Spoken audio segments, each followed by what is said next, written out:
Me arrancaron la lengua con unas pinzas oxidadas, mientras 4 hombres me sujetaban contra el piso de cemento, manchado de sangre que no era mía, o al menos no toda era mía. Y lo peor no fue el dolor, sino darme cuenta en ese momento de que mi novio, el hombre al que le había entregado 3 años de mi vida, estaba parado en la esquina del cuarto, fumando un cigarro y contando billetes sin siquiera voltear a verme. Tenía 23 años cuando perdí mi lengua, pero perdí mi alma mucho antes.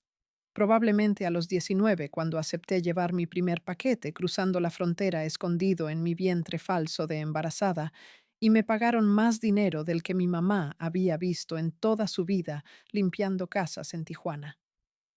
Mi nombre real es Yuriana Castillo Torres, pero en el ambiente todos me conocían como la Yuris.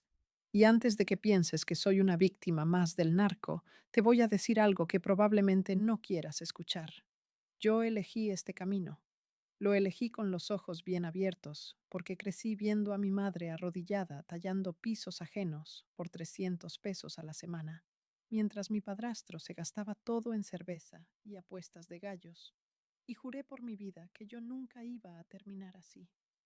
Nací en una colonia de Tijuana donde las calles no tienen nombre oficial, sino apodos que la gente les puso según quién mataron ahí o qué se vende en cada esquina. Mi casa era un cuarto de lámina y madera podrida donde vivíamos 6 personas: mi mamá, mi padrastro, mis 3 hermanos menores y yo. Dormíamos todos en el mismo espacio, las mujeres en una cama vieja que olía a humedad y los hombres en petates en el suelo. Desde chiquita aprendí a despertarme con el sonido de las balaceras, como si fueran gallos cantando al amanecer. A los 8 años vi cómo mataron a mi vecino enfrente de su casa por deberle 5,000 pesos a un prestamista. Le metieron 3 tiros en la cabeza y dejaron su cuerpo tirado toda la tarde porque nadie se atrevía a llamar a la policía. Y cuando finalmente llegaron los judiciales, ya estaba el cuerpo inflado por el sol y cubierto de moscas. Esa imagen nunca se me borró de la mente, pero lo que más me impactó no fue la sangre ni los sesos regados en la banqueta, sino la cara de indiferencia de todos los vecinos, como si ver un muerto fuera lo más normal del mundo. Y supongo que en nuestra colonia lo era. Mi mamá trabajaba de sol a sol. Salía a las 5 de la mañana y regresaba a las 9 de la noche oliendo a cloro y con las manos destrozadas de tanto limpiar. Ganaba una miseria, pero era honesta. Nunca robó un peso ni aceptó trabajos turbios, aunque le ofrecieron muchas veces, porque las señoras ricas de Tijuana siempre necesitan quien les cruce cosas de San Diego sin declarar. Yo la admiraba por eso cuando era niña, pero conforme fui creciendo, empecé a verla diferente. Empecé a verla como una tonta que se mataba trabajando por nada, mientras otros en nuestra misma colonia vivían como reyes sin tener que romperse la espalda. Mi padrastro era un inútil alcohólico que nunca trabajó un día completo en su vida. Se la pasaba tirado viendo televisión o apostando el poco dinero que mi mamá traía. Cuando estaba borracho, nos golpeaba a todos. A mí me tocaron tantas madrizas que perdí la cuenta.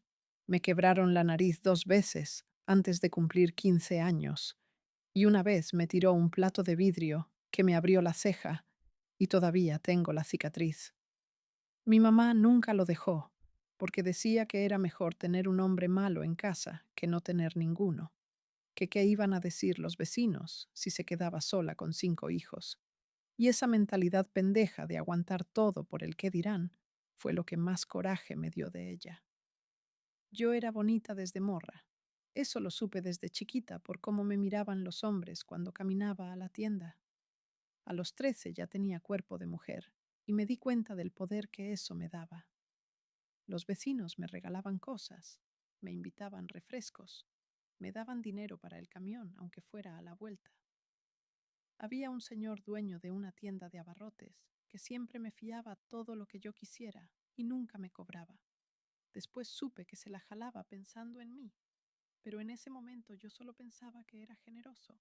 Mi mamá me advertía que me cubriera, que no usara ropa ajustada, que los hombres son peligrosos, pero yo no le hacía caso porque me gustaba la atención. Me gustaba sentir que yo tenía algo valioso que todos querían. A los 14 dejé la escuela. No porque fuera tonta, sino porque no veía el punto. Mis maestros eran unos muertos de hambre que ganaban menos que mi mamá, y yo no iba a pasar 6 años más estudiando para terminar igual que ellos. Me puse a trabajar en un salón de uñas de una prima de mi mamá. Ganaba en propinas más de lo que mi mamá ganaba en una semana completa, y ahí fue donde conocí a las esposas y novias de los narcos. Esas mujeres llegaban al salón en camionetas del año que costaban más que todas las casas de mi colonia juntas. Traían bolsas Louis Vuitton originales. Se hacían las uñas cada semana y dejaban propinas de 500 o 1000 pesos como si fueran monedas. Usaban ropa que yo solo había visto en revistas. Siempre olían increíble a perfumes caros y hablaban por teléfonos que costaban lo que mi mamá ganaba en 3 meses. Yo las atendía, les limaba las uñas, les ponía gelish, les hacía diseños, y mientras trabajaba, las escuchaba hablar de sus vidas, de las fiestas en Cancún, de los regalos que les daban sus novios, de las cirugías plásticas que se iban a hacer en Guadalajara. Había una en especial que se llamaba Fernanda. Tendría como 25 años, pero se veía de 30 por todas las operaciones que se había hecho, y siempre era amable conmigo. Me daba propinas grandes y me preguntaba cosas de mi vida. Un día me dijo que yo era muy bonita y que estaba desperdiciando mi vida en ese salón de mierda, que ella conocía gente que me podía ayudar a ganar dinero de verdad, dinero en serio, no las migajas que ganaba ahí. Yo le pregunté qué tipo de trabajo y ella me dijo que nada del otro mundo, solo acompañar mercancía de un lado a otro, que era fácil y seguro y que por cada viaje me pagarían $10,000. $10,000. Esa cifra se me quedó grabada en la cabeza como un tatuaje. Yo en ese momento ganaba como 2,000 pesos a la semana si me iba bien, y esta mujer me estaba ofreciendo casi 200,000 pesos por un solo trabajo.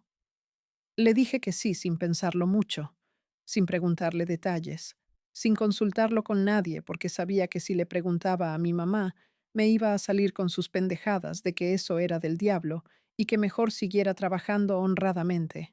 Fernanda me dio un número de teléfono y me dijo que llamara y preguntara por el trébol, que dijera que iba de su parte y que él me explicaría todo.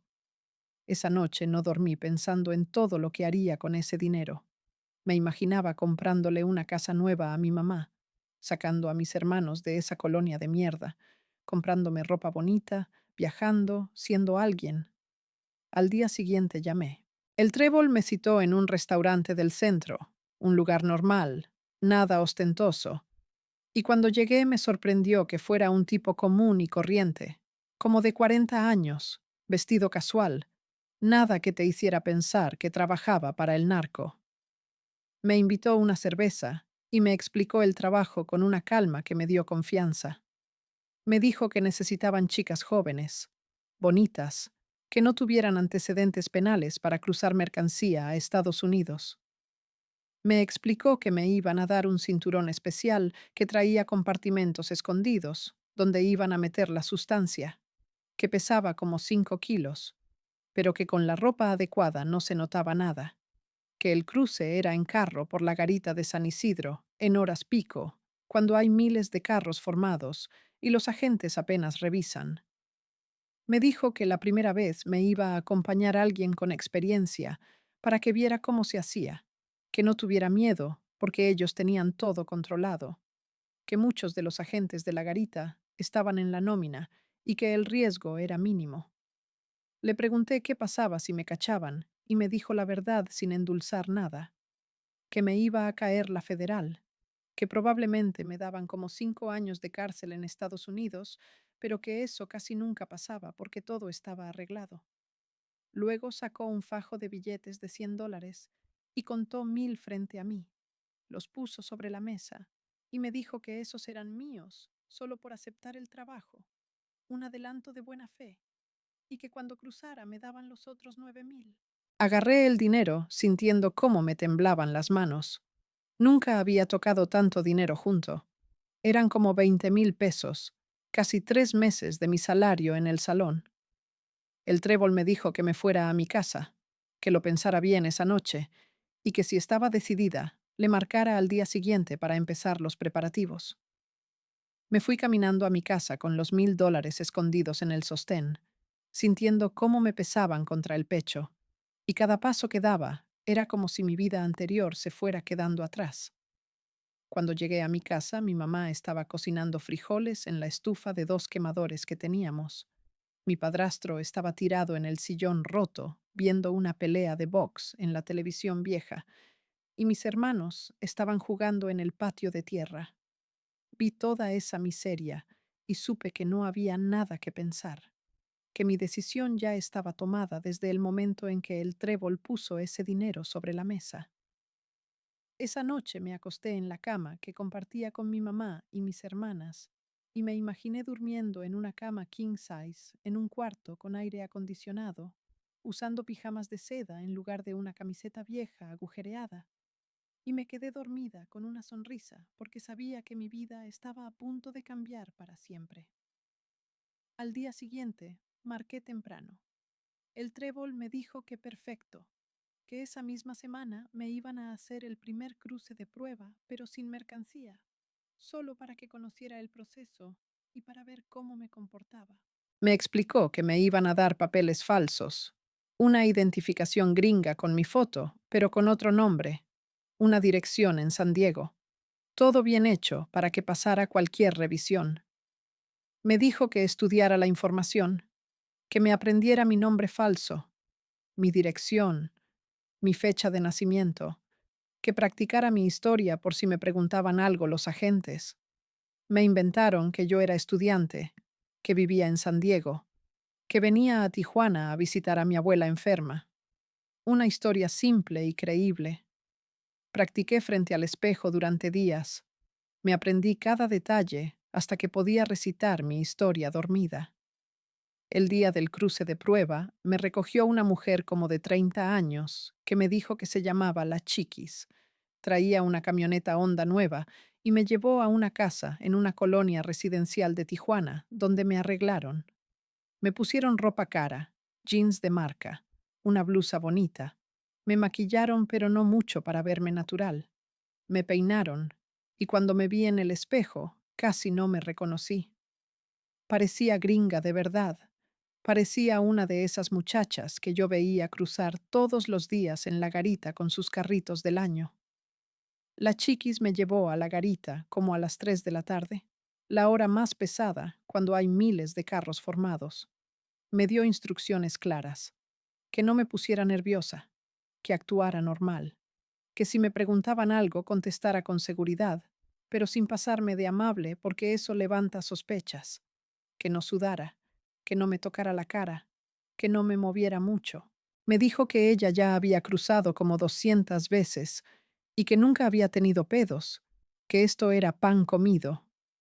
Nos formamos en la fila de carros que avanzaba lento como caracol, y con cada metro que avanzábamos, yo sentía cómo se me aceleraba el corazón, aunque no traía nada. Tardamos como 1 hora en llegar al punto de inspección, y cuando finalmente nos tocó el turno, el agente era un güero joven que ni siquiera nos miró bien, solo preguntó de dónde veníamos. Y la Chiquis contestó que de visitar familia. El tipo checó las identificaciones sin ponerles mucha atención. Preguntó si traíamos algo que declarar. La Chiquis dijo que no, y el agente nos hizo la seña de que pasáramos. Así de simple.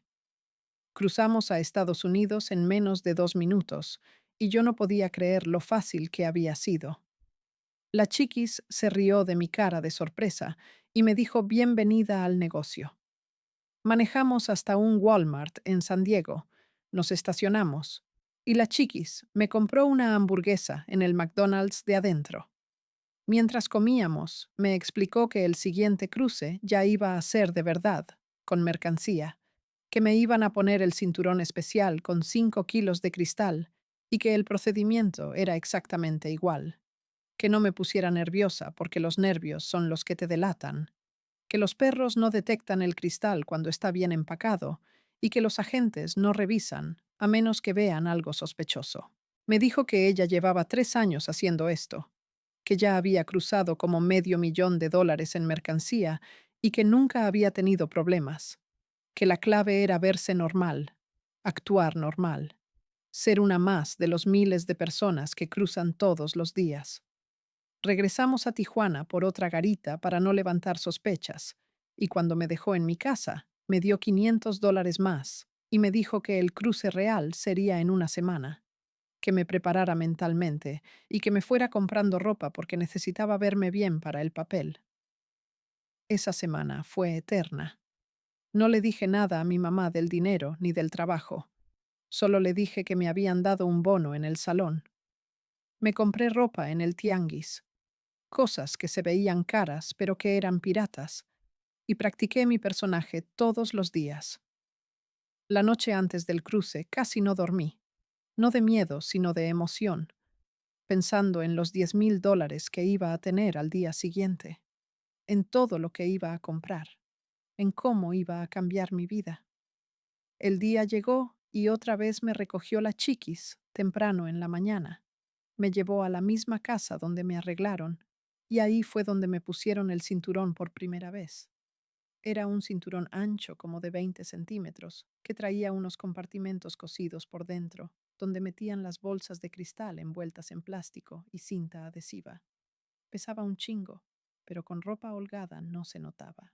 Me pusieron un vestido amplio, me acomodaron el cinturón para que se viera natural, y cuando me revisé en el espejo, no se notaba absolutamente nada.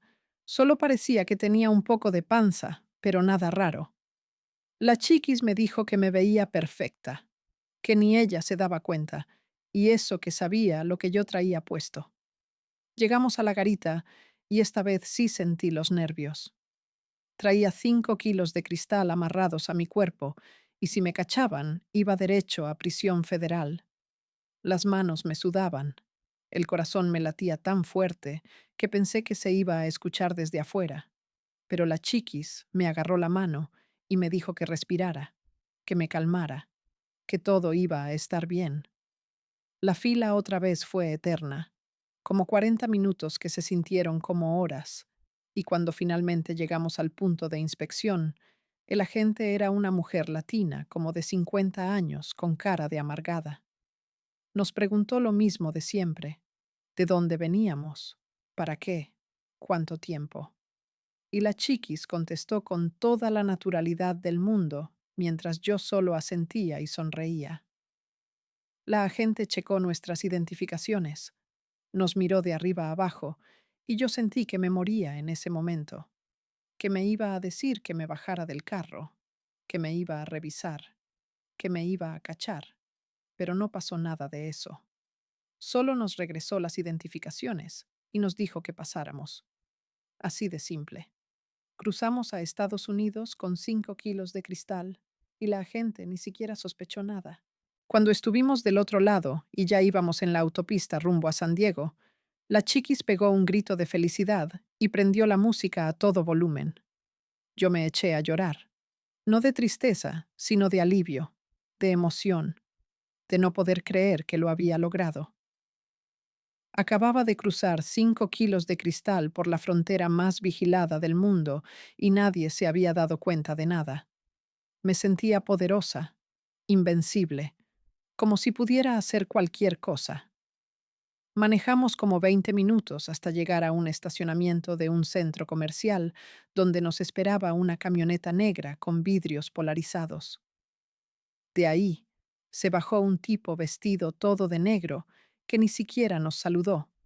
Solo abrió la puerta trasera y nos hizo señas de que nos subiéramos.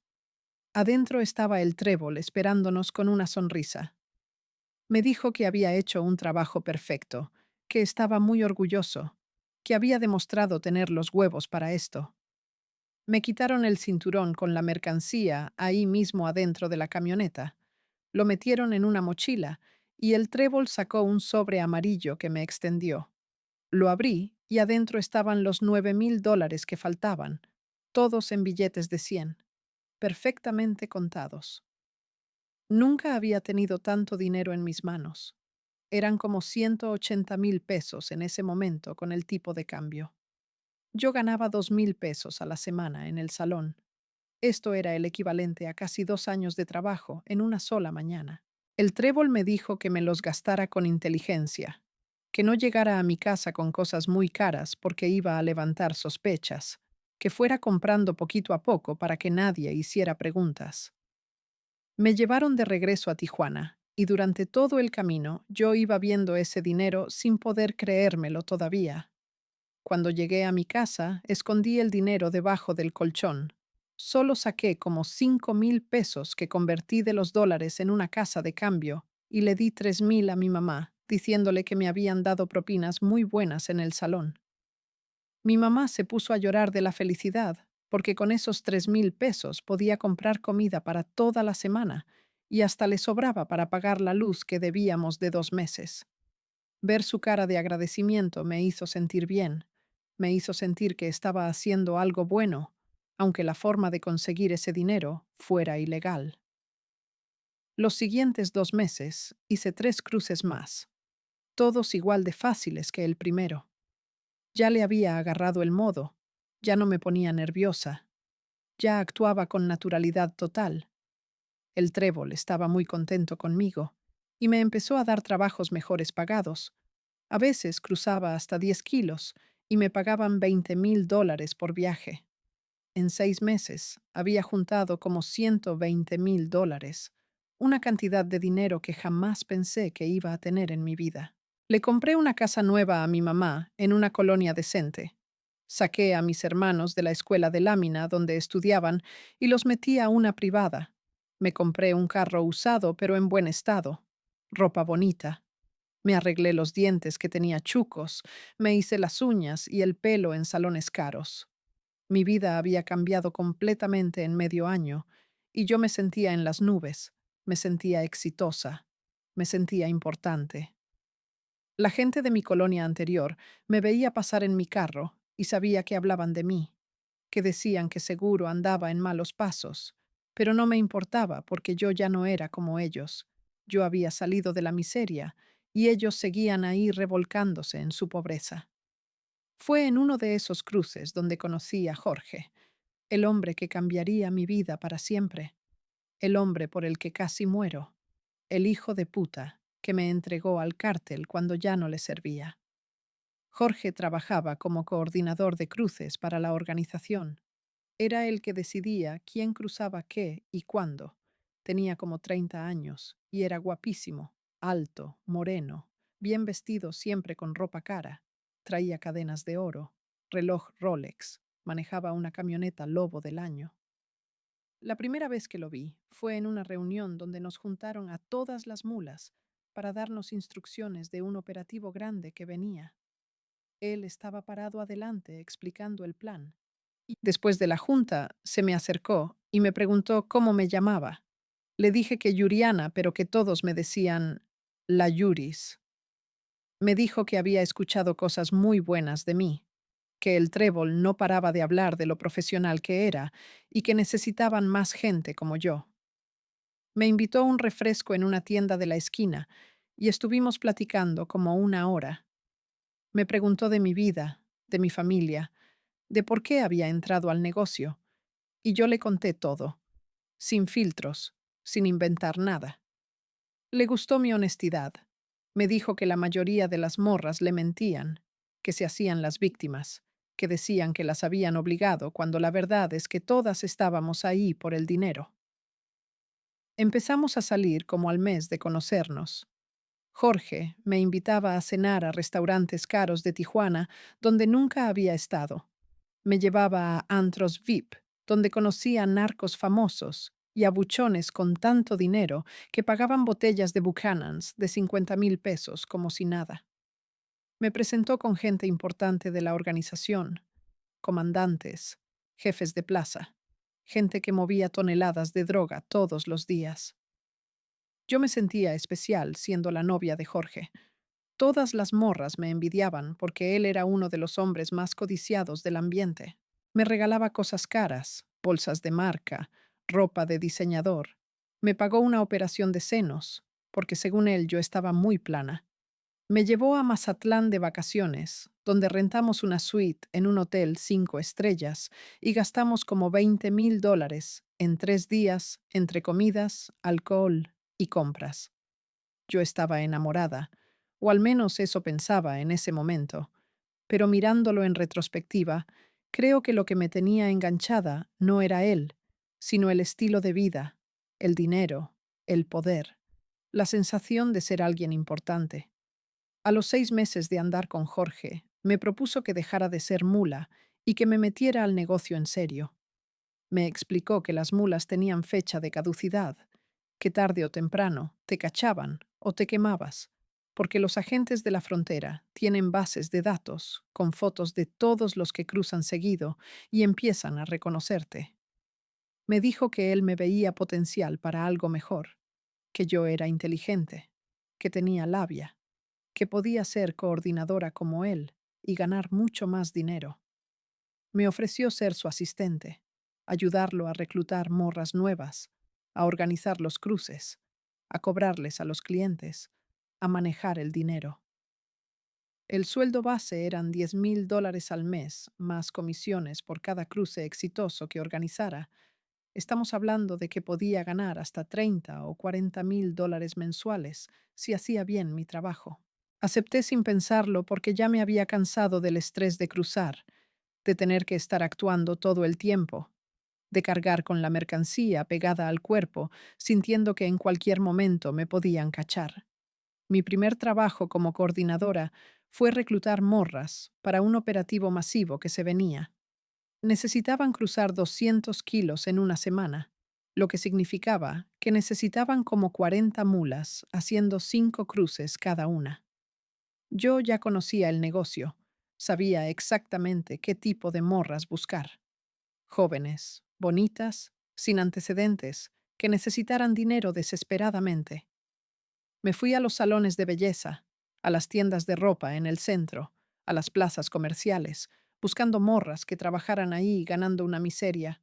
Les platicaba, les sacaba conversación, les preguntaba si no querían ganar dinero extra, y cuando veía que se interesaban, les contaba del trabajo.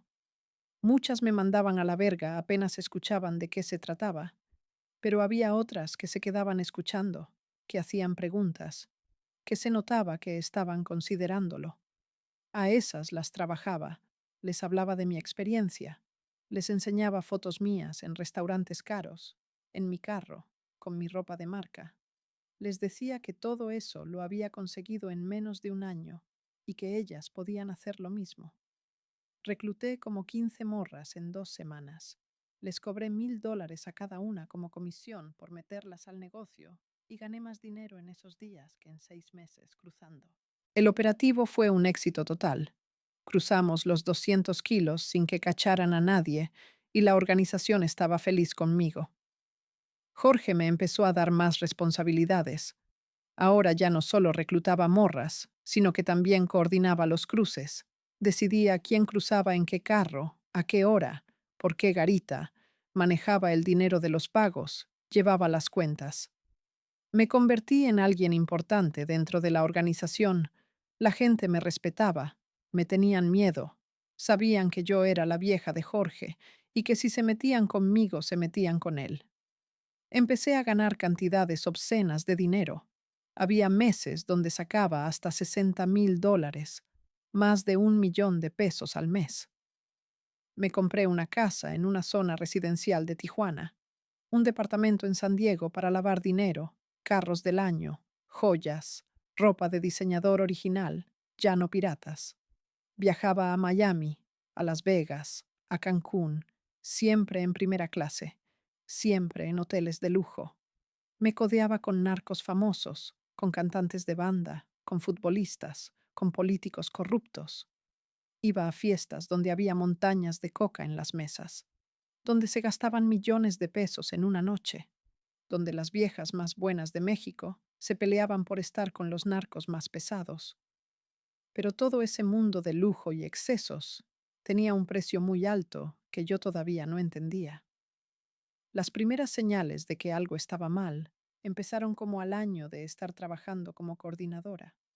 Jorge se empezó a poner más violento, más celoso, más controlador. Me revisaba el celular a cada rato, me preguntaba con quién había hablado, a dónde había ido, con quién me había visto. Me pegaba si llegaba tarde a alguna cita, si usaba ropa que según él era muy provocativa, si algún vato me miraba aunque yo no tuviera la culpa. Al principio las golpizas eran leves, cachetadas, empujones, pero fueron escalando. Una vez me quebró una costilla porque un comandante me había felicitado por mi trabajo, y según Jorge, yo me había puesto muy contenta con el halago.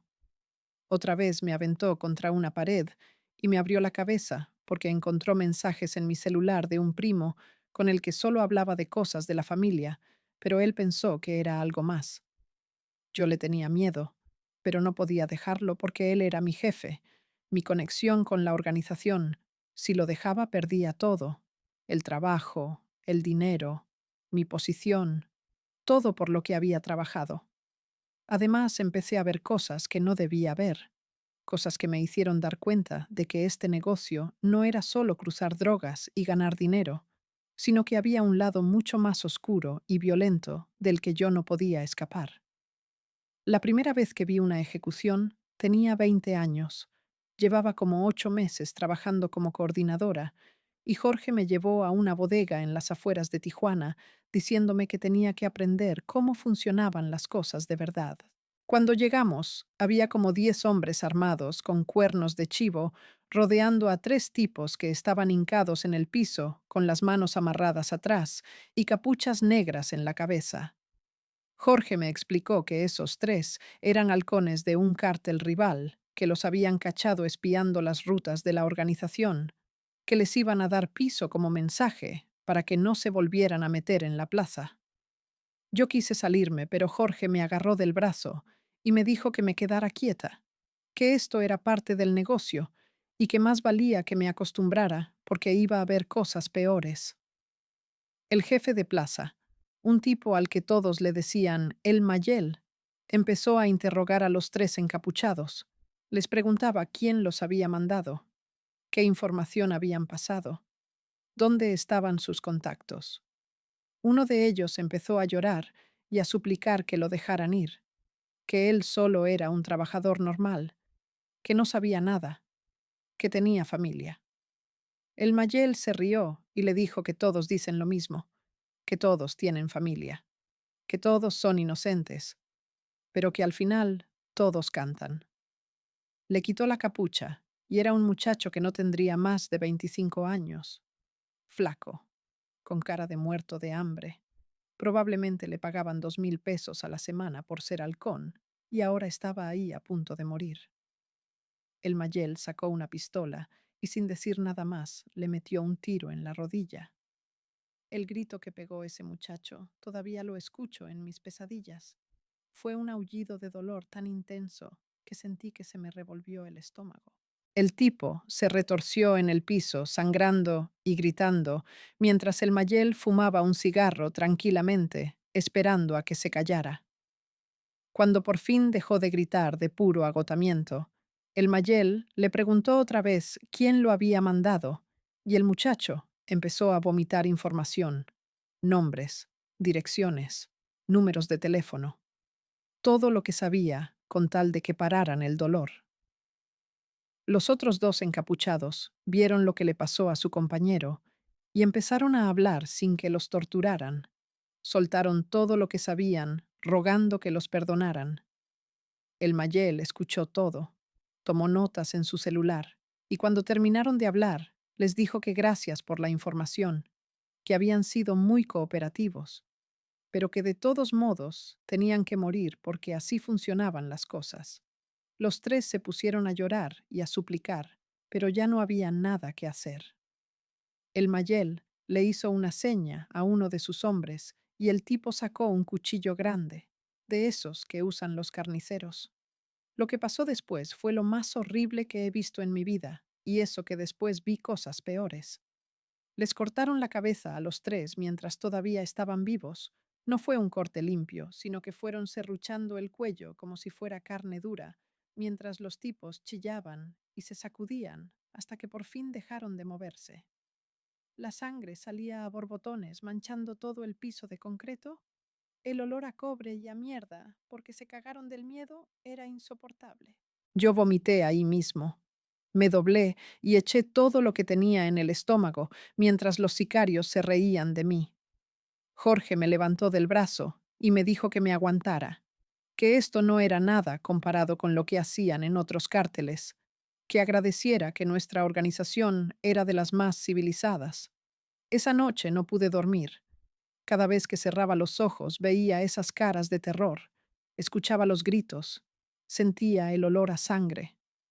Le pregunté a Jorge por qué me había llevado a ver eso, y me dijo que era para que supiera las consecuencias de traicionar a la organización, para que entendiera que este negocio no era un juego, y que si algún día se me ocurría abrir la boca o pasarme con la competencia, eso mismo me iba a pasar a mí. Esa fue la primera vez que pensé en salirme, pero ya era muy tarde. Ya sabía demasiado, ya había visto demasiadas caras, ya era parte del negocio de una forma que no tenía reversa. Los siguientes meses vi más ejecuciones. Vi cómo torturaban gente con pinzas, con soplete, con ácido. Vi cómo los colgaban de ganchos en bodegas y los dejaban ahí sangrándose hasta morir. Vi cómo los metían en tambos con ácido hasta que no quedaba nada de ellos más que una sopa espesa y maloliente. Me acostumbré al horror, me volví inmune, dejé de vomitar, dejé de tener pesadillas. Simplemente apagué esa parte de mi cerebro que sentía empatía porque era la única forma de sobrevivir en ese mundo.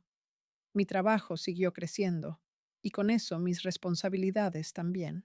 Ya no solo coordinaba cruces de drogas, sino que también empecé a manejar dinero sucio, a lavar billetes a través de negocios fachada, a sobornar policías y agentes de migración, a organizar fiestas para los jefes donde traíamos morras de escorts de lujo y contratábamos bandas famosas para que tocaran en privado.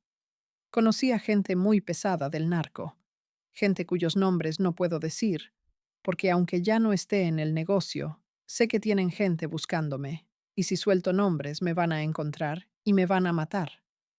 Pero puedo decir que estuve en fiestas donde había gobernadores, alcaldes, comandantes de la Policía Federal, empresarios famosos, todos conviviendo con narcos como si fueran viejos amigos. Vi cómo se repartían el pastel, cómo negociaban las plazas, cómo se peleaban por territorio, cómo planeaban ejecuciones de rivales. Todo se decidía en esas fiestas entre líneas de coca y botellas de whisky de 50,000 pesos. Yo me convertí en la organizadora oficial de esos eventos. Me encargaba de conseguir las casas donde se hacían las fiestas, siempre propiedades rentadas a nombre de prestanombres para que no hubiera forma de rastrearlas. Conseguía la comida de restaurantes caros, el alcohol, las drogas, obviamente no faltaban, y sobre todo las mujeres. Ahí fue donde entré al negocio de la trata, aunque en ese momento yo no lo veía así.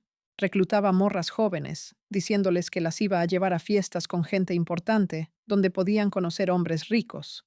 Les prometía que iban a ganar mucho dinero solo por ir a convivir, por bailar, por tomar. Les decía que era un trabajo fácil y divertido.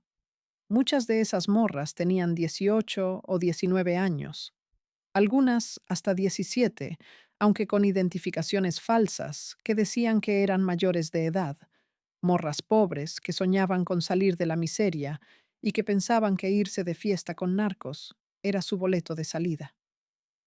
Yo las llevaba a esas fiestas sabiendo perfectamente lo que les iba a pasar, sabiendo que las iban a drogar, que las iban a violar, que muchas no iban a volver a sus casas esa noche. Algunas ni siquiera volvían nunca, porque se las quedaban los narcos como si fueran objetos. Hubo una morra en especial que todavía me persigue.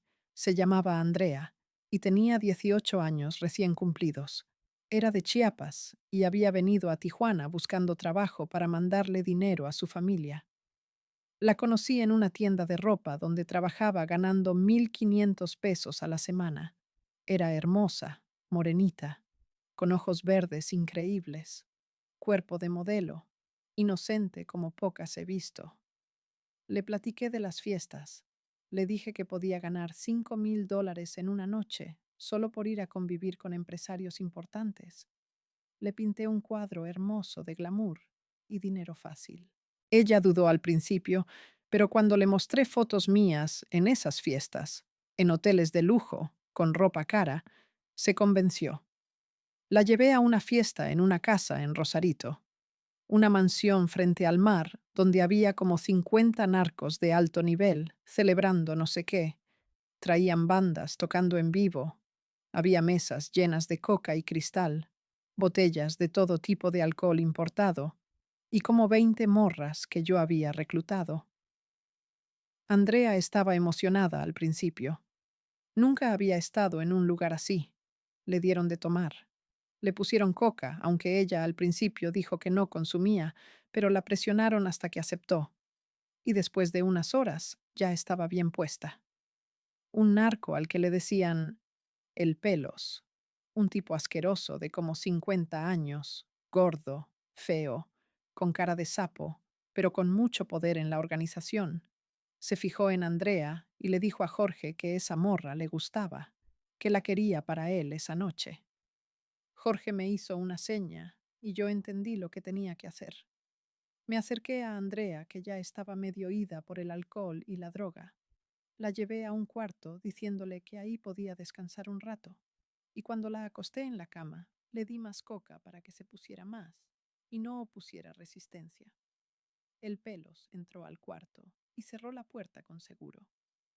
Yo me quedé afuera escuchando cómo Andrea empezaba a gritar, a decir que no, a pedir ayuda, pero la música estaba tan fuerte que nadie más la escuchaba o simplemente a nadie le importaba. Después de como media hora, el Pelos salió acomodándose el pantalón y me dijo que la morra estaba muy buena, que la quería llevar a su casa. Yo entré al cuarto y encontré a Andrea tirada en la cama llorando, sangrando, con la ropa rota, en shock total. Le dije que se vistiera, que ya nos íbamos, pero ella solo lloraba y repetía que quería irse a su casa. Le di otros 2,000 pesos, además de los 5,000 que le había prometido, y la llevé a su casa en un taxi. Durante todo el camino ella iba callada mirando por la ventana con los ojos perdidos. A Andrea no la volví a ver después de esa noche. Bloqueó mi número y nunca regresó a trabajar a la tienda. Supe después, por otras morras, que se había regresado a Chiapas traumada, que no hablaba con nadie, que había intentado suicidarse 2 veces. Yo sentí culpa por un momento, pero la enterré profundo junto con todos los demás sentimientos que ya no podía permitirme tener. En este negocio, la culpa te mata, te debilita, y yo necesitaba estar fuerte para sobrevivir. Me repetía a mí misma que Andrea había aceptado ir, que nadie la obligó, que ella también quería el dinero fácil igual que todas nosotras. Pero en el fondo sabía que era mentira. Sabía que yo la había engañado, que le había vendido un sueño sabiendo que era una pesadilla. Pero seguí haciéndolo. Seguí reclutando morras. Seguí llevándolas a esas fiestas. Seguí cobrando mi comisión por cada una, porque el dinero era demasiado bueno y yo ya estaba demasiado metida para salirme. Todo el dinero que yo ganaba tenía que dárselo a él, y él me daba una mesada como si yo fuera una niña chiquita. Me amenazaba con matarme si lo dejaba. Me decía que yo sabía demasiado, que si me iba con la lengua floja me iban a encontrar y me iban a hacer pedazos. Yo le tenía terror, pero también lo odiaba con toda mi alma. Soñaba con verlo muerto, con escaparme, con tener una vida normal, lejos de todo esto, pero no veía forma de salir. Estaba atrapada en una jaula de oro donde tenía todo el dinero del mundo, pero ninguna libertad. Empecé a consumir drogas para aguantar la realidad. Al principio solo era coca en las fiestas, para mantenerme despierta y activa, pero después empecé a meterme todos los días, en la mañana para despertarme, en la tarde para seguir trabajando, en la noche para aguantar a Jorge. La coca me hacía sentir poderosa, invencible, me quitaba el miedo y la culpa, pero el bajón era horrible. Me ponía paranoica, depresiva. Sentía que todos me querían matar, que Jorge me iba a traicionar, que la organización ya no confiaba en mí. Jorge también consumía, pero él lo controlaba mejor, o al menos eso parecía, aunque con el tiempo me di cuenta de que él estaba igual de jodido que yo solo, que lo disimulaba mejor. Empezamos a tener broncas más fuertes, nos gritábamos, nos golpeábamos mutuamente, rompíamos cosas.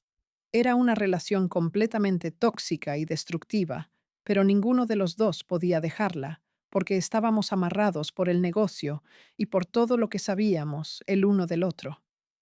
Las cosas empezaron a ponerse feas en la organización, como al tercer año de estar trabajando ahí. Hubo una guerra entre cárteles por el control de la plaza de Tijuana. Los asesinatos se dispararon. Todos los días amanecían cuerpos colgados en puentes, descuartizados en tambos, cabezas aventadas en centros comerciales. La policía empezó a hacer redadas más seguido porque la presión del gobierno gringo era muy fuerte. Cacharon a varios operadores importantes de la organización y algunos empezaron a cooperar con las autoridades dando nombres y ubicaciones. La paranoia dentro de la organización se volvió insoportable. Todos sospechaban de todos. Cualquier error, por más pequeño que fuera, podía significar que te acusaran de ser soplón y te ejecutaran. Yo veía cómo mataban gente con la que había trabajado años por simples rumores, sin pruebas, solo por sospechas. Un día ejecutaron a la Chiquis, la morra que me había enseñado a cruzar, porque supuestamente había pasado información a un cártel rival. Pero yo sé que era mentira.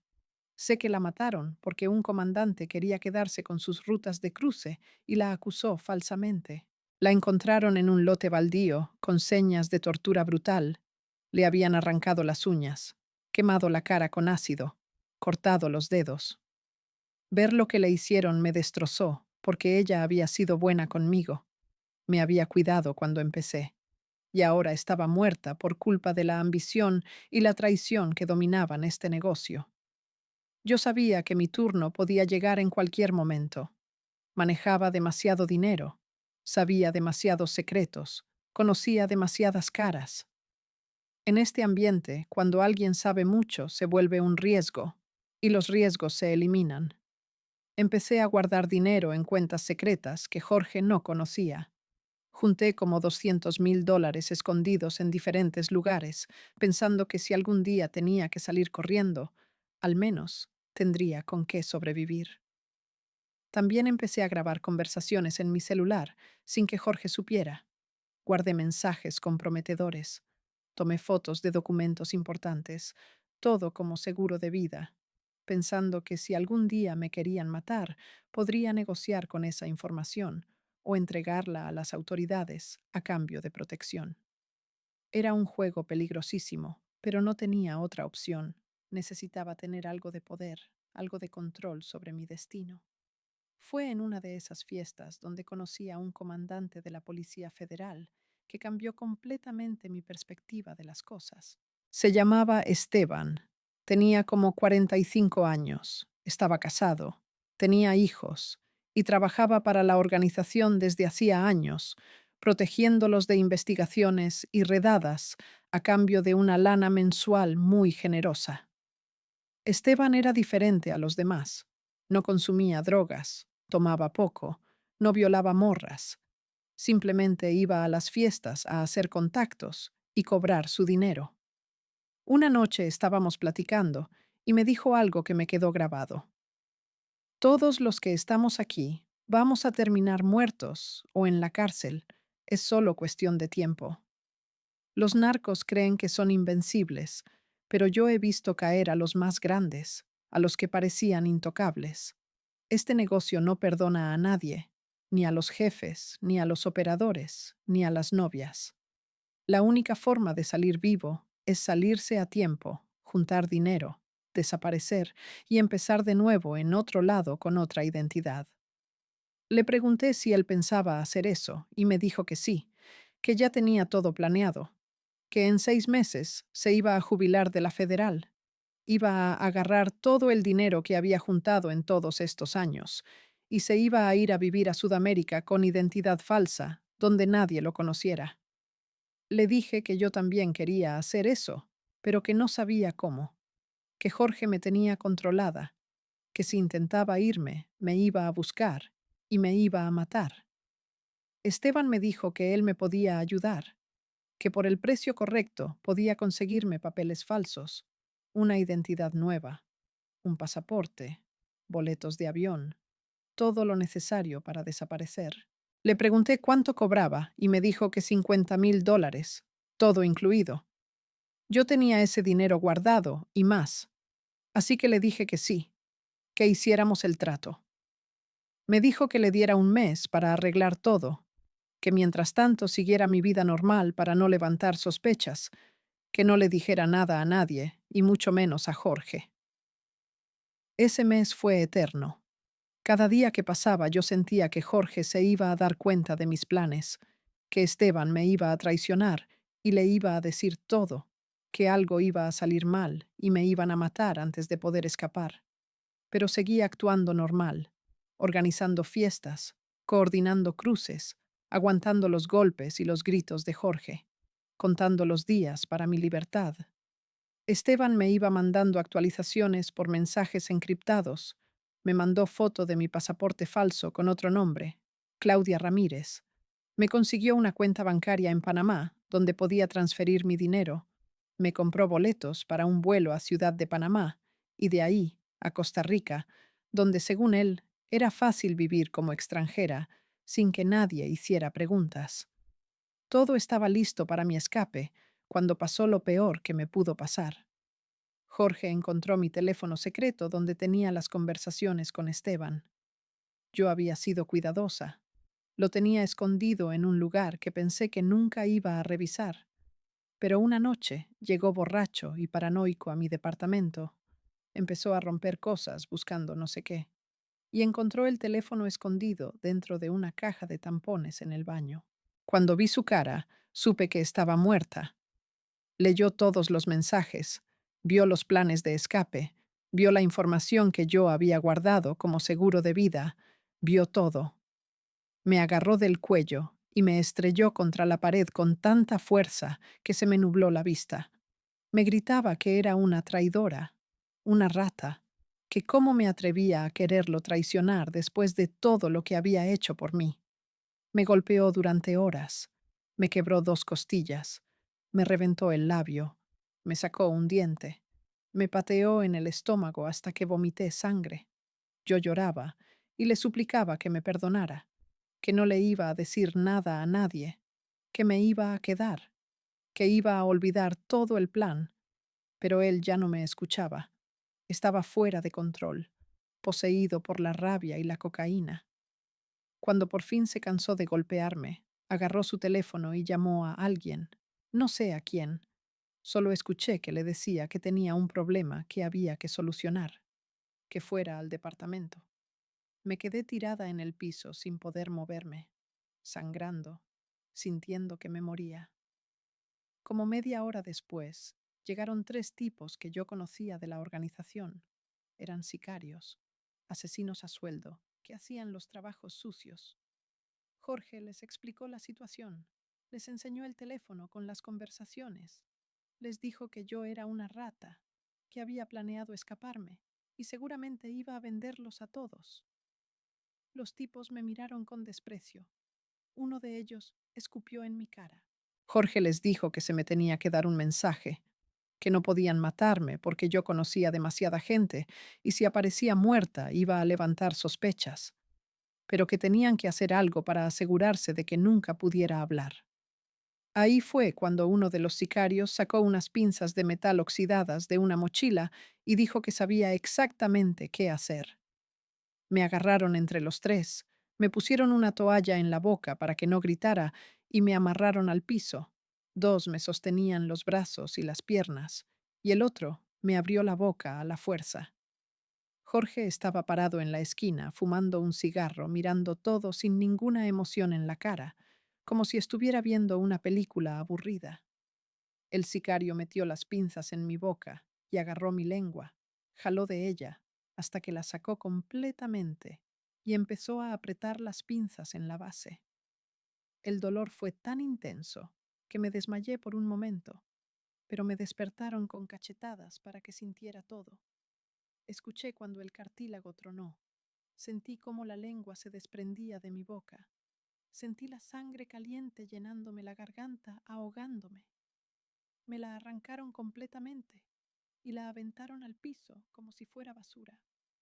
Yo me ahogaba con mi propia sangre. No podía gritar aunque quisiera. Solo hacía ruidos ahogados mientras ellos se reían.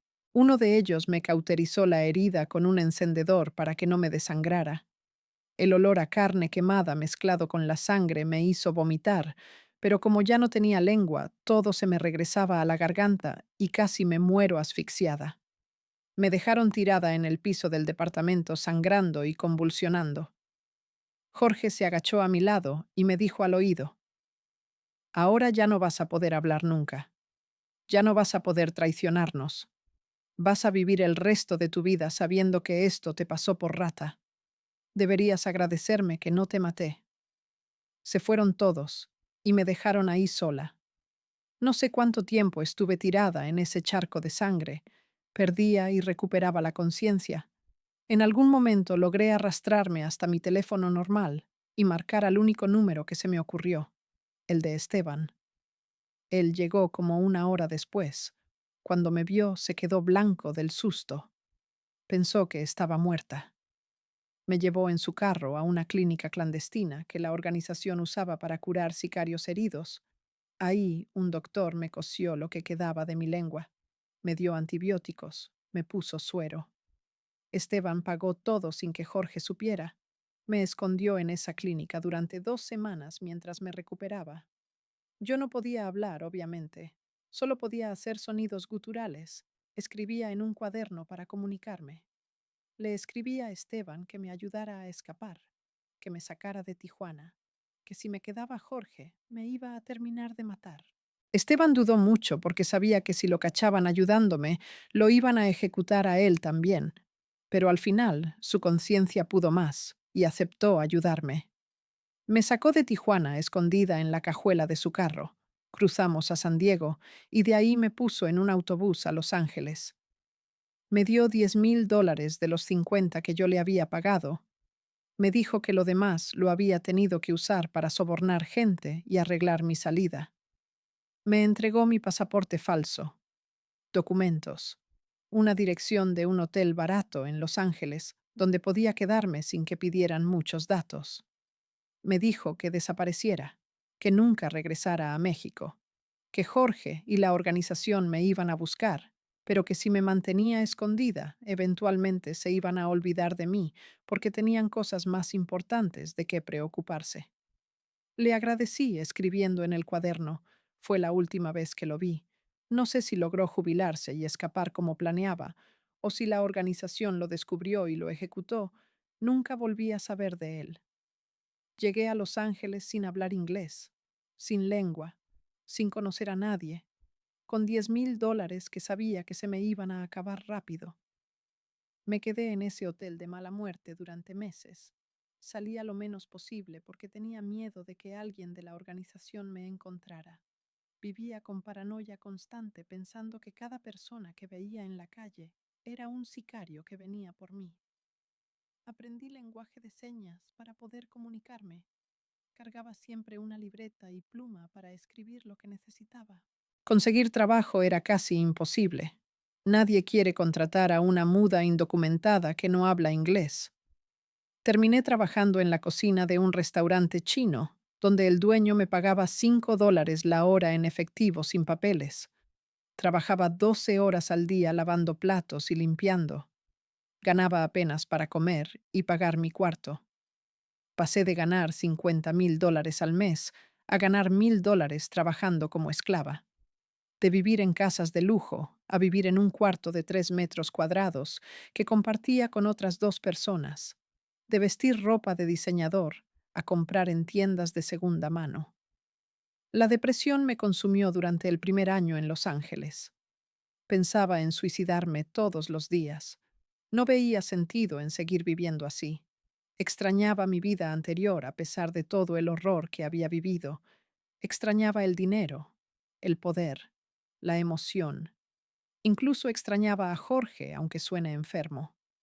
Me había acostumbrado tanto a esa vida de adrenalina y excesos que la vida normal me parecía insoportablemente aburrida.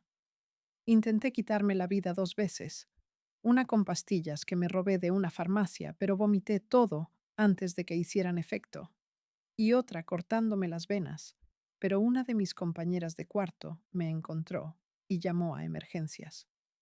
Me llevaron a un hospital psiquiátrico público, donde estuve internada 3 meses. Ahí me dieron medicamentos para la depresión y me pusieron en terapia, aunque era difícil comunicarme sin poder hablar.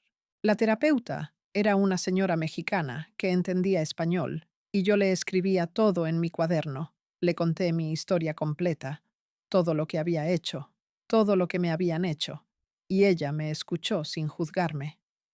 Me dijo que yo era una sobreviviente, que había pasado por un infierno que la mayoría de la gente no puede ni imaginar, y que el hecho de que siguiera viva significaba que era fuerte.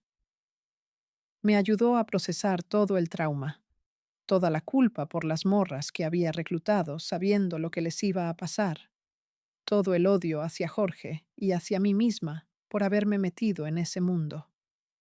Cuando salí del psiquiátrico estaba mejor, pero no curada. El trauma de algo así no se cura nunca, solo aprendes a vivir con él. Volví a trabajar en el restaurante chino. El dueño fue bueno conmigo y me dio mi trabajo de vuelta. Empecé a ahorrar cada centavo que ganaba, pensando que algún día podría tener una vida mejor. Me mudé a un cuarto más pequeño, pero que era solo para mí. Compré una computadora usada en un mercado de pulgas y empecé a aprender inglés viendo videos en YouTube. Aprendí a usar programas de texto a voz para poder comunicarme mejor. Poco a poco fui construyendo una vida. No era la vida que había soñado cuando era niña, ni mucho menos la vida de lujo que tuve en el narco, pero era mi vida, una vida donde nadie me golpeaba, donde nadie me controlaba, donde nadie me obligaba a hacer cosas horribles. Pasaron 2 años antes de que me atreviera a buscar información sobre qué había pasado en Tijuana después de que escapé. Busqué noticias en Internet sobre Tijuana, sobre la organización, sobre Jorge, con miedo de encontrar mi nombre en alguna lista de desaparecidos o de que hubieran puesto precio a mi cabeza. Lo que encontré me sorprendió y me aterrorizó al mismo tiempo. Jorge estaba muerto. Lo habían ejecutado 6 meses después de que yo escapé. Lo encontraron descuartizado en un tambo de ácido en una bodega. Era una ejecución típica del cártel rival que finalmente ganó la guerra por la plaza de Tijuana. La organización para la que trabajaba había sido desmantelada casi completamente. Docenas de operadores estaban muertos o en prisión. Algunos habían huido como yo a Estados Unidos o Sudamérica. El Trébol, el tipo que me reclutó al principio, estaba preso en una cárcel federal cumpliendo 30 años por narcotráfico. El Mayel, el jefe de plaza que vi ejecutar a esos 3 halcones, había sido asesinado junto con toda su familia en su casa, incluyendo sus hijos de 8 y 10 años. Eso es lo brutal de las guerras de cárteles. No respetan a nadie, ni a mujeres ni a niños. Ver todas esas noticias me hizo sentir alivio y culpa al mismo tiempo. Alivio, porque ya no tenía que tener tanto miedo de que me encontraran, porque la mayoría de la gente que conocía mis secretos estaba muerta. Pero culpa, porque en el fondo sabía que yo era parte de esa maquinaria de muerte, que yo había contribuido a ese mundo de violencia y destrucción. Encontré también noticias sobre algunas de las morras que había reclutado para las fiestas. Una había aparecido muerta en un hotel, sobredosis de heroína. Tenía 20 años. Otra estaba desaparecida desde hacía un año y su familia la seguía buscando. Publicaban su foto en Facebook, rogando que alguien les diera información sobre su paradero. Yo sabía que probablemente estaba muerta, que algún narco se la había quedado y cuando se cansó de ella, la ejecutó. y tiró su cuerpo en algún lugar donde nunca la iban a encontrar. Vi la cara de los papás de esa morra en las fotos, destrozados por la desaparición de su hija, y yo sabía que era mi culpa, que yo la había llevado a esa fiesta, que yo la había entregado como si fuera mercancía. Esa noche lloré durante horas. Era la primera vez que realmente sentía el peso de lo que había hecho, de todas las vidas que había destruido por dinero. No solo las morras, sino también todas las personas que consumieron las drogas que yo ayudé a cruzar. Todas las familias destruidas por la violencia del narco del que yo fui parte. Decidí que tenía que hacer algo para redimirme, aunque sabía que nunca iba a poder compensar todo el daño que causé. Empecé a buscar grupos de apoyo para víctimas de trata y violencia del narco en Los Ángeles. Encontré una organización que se llamaba Libres y Fuertes, que ayudaba a mujeres inmigrantes que habían sido víctimas de abuso y explotación. Me acerqué a ellos y les conté mi historia escribiendo en mi cuaderno. Les dije que yo había sido víctima, pero también victimaria, que había reclutado morras para explotación sexual y que quería ayudar de alguna forma a prevenir que otras cayeran en lo mismo. La coordinadora del programa se llamaba Lucía. Era una mujer de como 50 años, que había escapado de un marido golpeador y había dedicado su vida a ayudar a otras mujeres.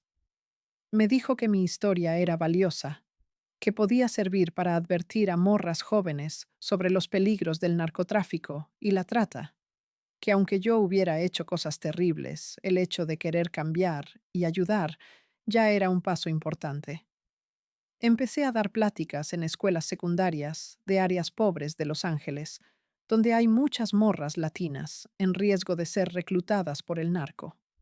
Obviamente, no podía hablar así, que usaba un programa en mi laptop que convertía texto a voz. Escribía mi historia y la computadora la leía con una voz robótica, pero las morras entendían el mensaje. Les contaba cómo empecé, cómo me engancharon con dinero fácil, cómo me metí más profundo pensando que podía controlar la situación, cómo terminé siendo víctima de la misma violencia que yo ayudé a perpetuar. Les mostraba mi boca. Les enseñaba lo que quedaba de mi lengua para que vieran las consecuencias reales de meterse en ese mundo. Muchas morras se quedaban impactadas, algunas lloraban, otras hacían preguntas que yo contestaba escribiendo.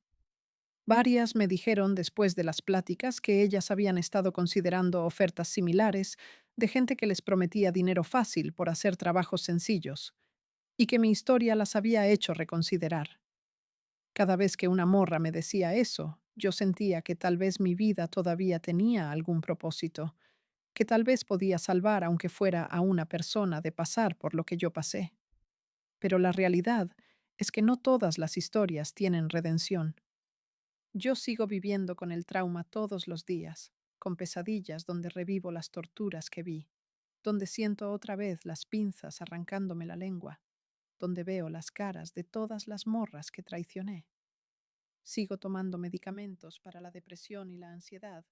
Sigo yendo a terapia cada semana, aunque es caro y a veces no tengo dinero, pero hago lo posible porque sé que sin esa ayuda profesional probablemente ya estaría muerta. Sigo trabajando en el restaurante chino, ganando una miseria porque sin papeles y sin poder hablar no puedo conseguir nada mejor. Vivo en un cuarto pequeño en un área peligrosa de Los Ángeles, donde escucho balaceras por la noche, igual que cuando era niña en Tijuana. Es como si nunca hubiera salido de ese mundo de violencia, aunque ahora ya no soy parte activa de él. Y lo peor de todo es que a veces, en momentos de debilidad, extraño esa vida. Extraño el dinero, el poder, la adrenalina de cruzar drogas sabiendo que te podían cachar en cualquier momento, la emoción de las fiestas con narcos donde fluía el alcohol y las drogas como si no hubiera mañana. Sé que suena enfermo, pero es la verdad. Cuando pasas años viviendo al límite, cuando te acostumbras a ese nivel de intensidad, la vida normal se siente vacía, aburrida, sin sentido. Hay días donde pienso que hubiera preferido que me mataran en Tijuana a estar viviendo esta vida mediocre de pobreza y arrepentimiento. Pero luego me acuerdo de Andrea. la morra de Chiapas que entregué a El Pelos. Me acuerdo de su cara mientras lloraba en el taxi de regreso a su casa. Me acuerdo de todas las morras desaparecidas y muertas. Y sé que aunque mi vida sea una mierda, al menos estoy viva y tengo la oportunidad de advertir a otras para que no cometan los mismos errores. Ahora voy a contarles las cosas específicas que vi durante los 3 años que estuve en lo más profundo de ese mundo, las cosas que nunca se reportan en las noticias porque los testigos están muertos o tienen tanto miedo que nunca hablan. Voy a contarles de la corrupción que va hasta los niveles más altos del gobierno, de los políticos que cenaban con nosotros, de las celebridades que consumían nuestras drogas, de los policías que nos protegían. Voy a contarles anécdotas específicas que todavía me persiguen, momentos que demuestran hasta qué punto de depravación puede llegar el ser humano cuando tiene poder absoluto y ninguna consecuencia. Hubo una fiesta en particular que nunca voy a olvidar. Fue en una mansión en Rosarito que pertenecía a un empresario hotelero famoso en México que no voy a nombrar, pero que cualquier mexicano conoce su cadena de hoteles. Este tipo era supuestamente un empresario legítimo, salía en revistas de negocios, daba conferencias sobre emprendimiento, pero la realidad es que lavaba millones de dólares del narco a través de sus hoteles, y a cambio le daban acceso a fiestas privadas donde podía satisfacer sus gustos más oscuros. La fiesta era para celebrar un cargamento masivo que había llegado exitosamente a Chicago. Estamos hablando de cómo 2 toneladas de coca que generarían probablemente 50 millones de dólares en ganancias. Había como 100 invitados, todos narcos de alto nivel, políticos, empresarios, algunos cantantes de banda muy famosos que no voy a nombrar, pero que sus canciones suenan en todas las radios de México. Yo organicé esa fiesta, conseguí las 30 morras que llevé, pagué la banda que tocó en vivo, coordiné la seguridad, me encargué de que hubiera suficiente coca, cristal y heroína para todos los invitados. La fiesta empezó normal. Música, alcohol, drogas, morras bailando con narcos, el ambiente típico de esas reuniones. Pero conforme avanzó la noche y todos estaban más pasados, las cosas se pusieron extremas. Uno de los jefes del cártel, un tipo al que le decían el Cholo y que controlaba toda la producción de metanfetaminas en Sinaloa, estaba celebrando su cumpleaños número 40. Como regalo, sus amigos le trajeron una sorpresa. Metieron a la fiesta a 3 tipos amarrados y amordazados. Estaban golpeados, sangrando, muertos de miedo. El cholo se emocionó como niño en Navidad cuando vio a esos tipos. Resulta que eran policías ministeriales de Culiacán que habían intentado arrestar a uno de sus operadores sin saber que ese operador tenía protección del cártel. Los habían secuestrado, torturado durante días para sacarles información sobre operativos futuros, y ahora se los traían como regalo de cumpleaños para que el cholo hiciera con ellos lo que quisiera. Lo que siguió fue tan brutal que varias morras salieron corriendo de la casa vomitando. Incluso algunos narcos se veían incómodos, aunque no decían nada, porque era la fiesta de El Cholo, y nadie se atrevía a arruinarle su celebración. El Cholo ordenó que quitaran las mordazas a los policías, y uno de ellos empezó a suplicar. Decía que tenía familia, que él solo estaba haciendo su trabajo, que no sabía que estaban protegidos. Ofrecía trabajar para el cártel si lo dejaban vivir. El Cholo se rió y le dijo que era muy tarde para negociar, que él ya había decidido cómo iban a morir. Sacaron una mesa de plástico grande de las que se usan en fiestas y acostaron a uno de los policías sobre ella. Lo amarraron con cinta adhesiva de pies y manos. El Cholo sacó una motosierra pequeña que alguien le había dado de regalo. La prendió y el ruido del motor hizo que todos se callaran. Lo que hizo fue ir cortando pedazos del policía mientras todavía estaba vivo y consciente. Primero los dedos de los pies, uno por uno, luego los pies completos, luego las piernas.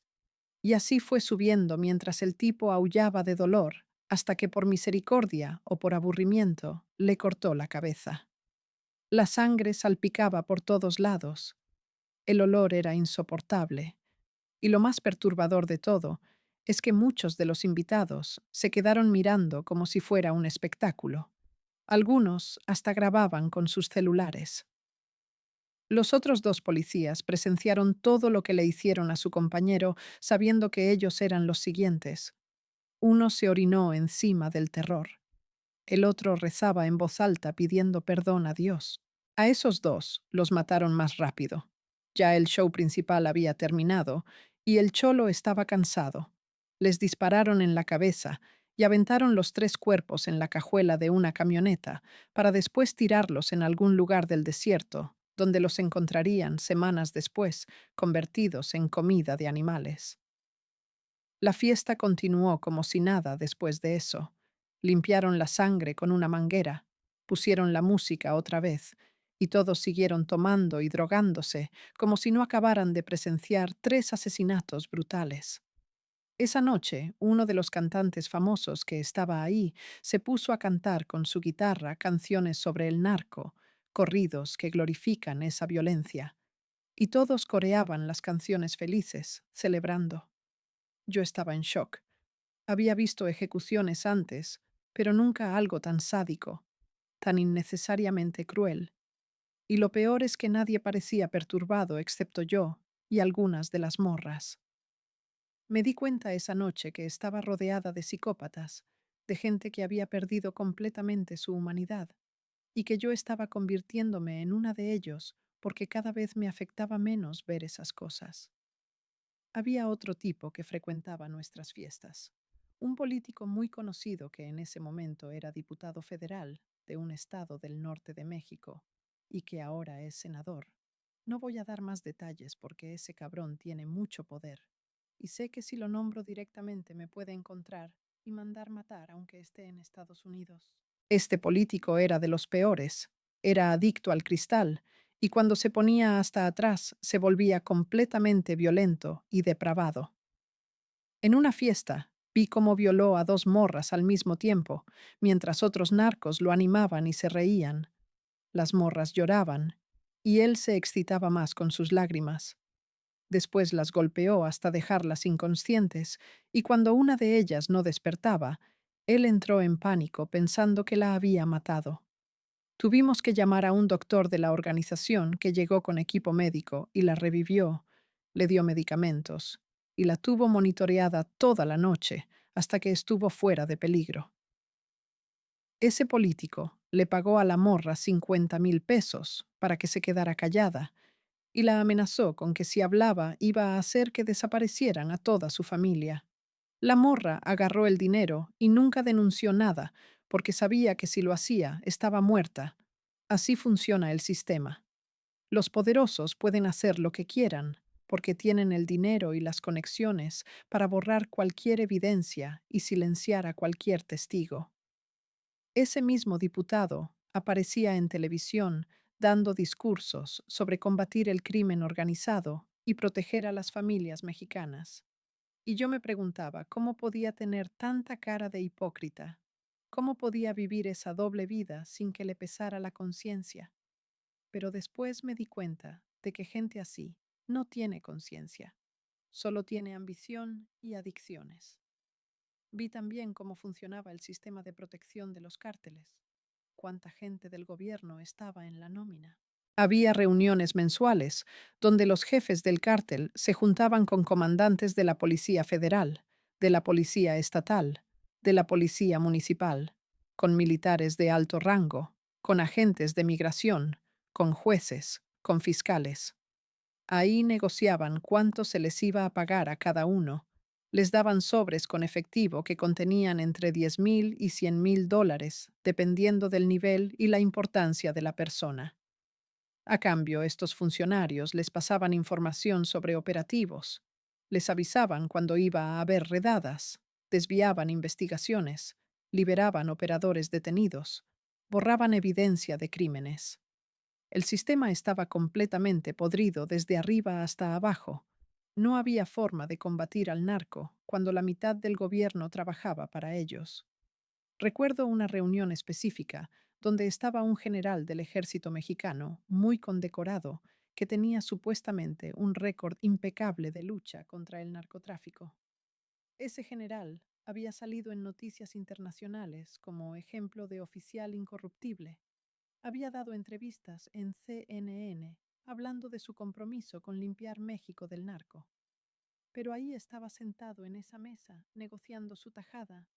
Exigía $200,000 mensuales para asegurarse de que las operaciones militares en ciertas zonas fueran anunciadas con anticipación, para que el cártel pudiera mover su mercancía y su gente antes de las redadas.